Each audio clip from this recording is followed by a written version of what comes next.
بسم اللہ الرحمن الرحیم۔ السلام علیکم بہنوں، بھائیوں اور دوستوں، ہم سوال نمبر 12 کا دوسرا حصہ پیش کر رہے ہیں۔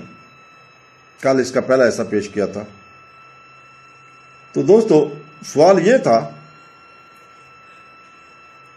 کہ اسلام میں شراب پینا کیوں حرام ہے؟ تو دوستو، ابن ماجہ جلد نمبر 3 میں کتاب نشہ اور چیزیں باب 30 حدیث نمبر 3392 پر تھے ہم۔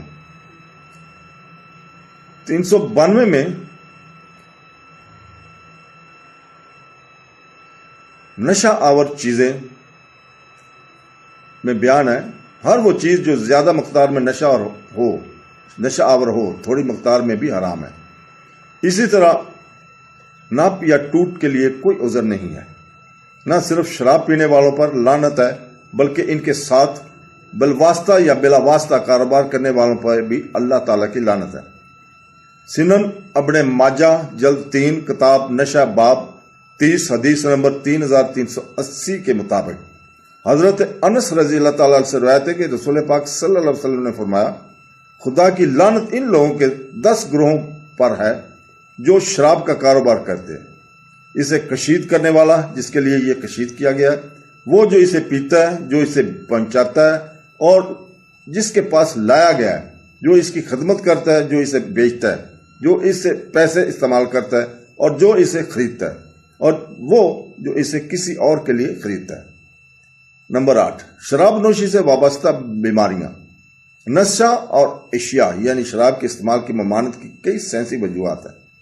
دنیا میں کسی ایک وجہ سے ہونے والی اموات کے سب سے زیادہ تعداد شراب نوشی کی وجہ سے ہی ہوتی ہے۔ ہر سال لاکھوں لوگ صرف شراب نوشی کی وجہ سے موت کے منہ میں چلے جاتے ہیں۔ مجھے الکحل کے تمام برے اثرات کے تفصیلات میں جانے کی ضرورت نہیں ہے، کیونکہ ان میں سے زیادہ تر عام طور پر جانا جاتا ہے۔ ذیل میں الکحل سے متعلق چند بیماریوں کی ایک سادہ فہرست درج ذیل ہے۔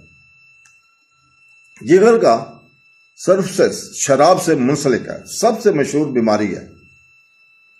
دیگر ہیں غذائی نائی کا کینسر، سر اور گردن کا کینسر، جگر کا کینسر، ہیپاٹوما، آنتوں کا کینسر وغیرہ۔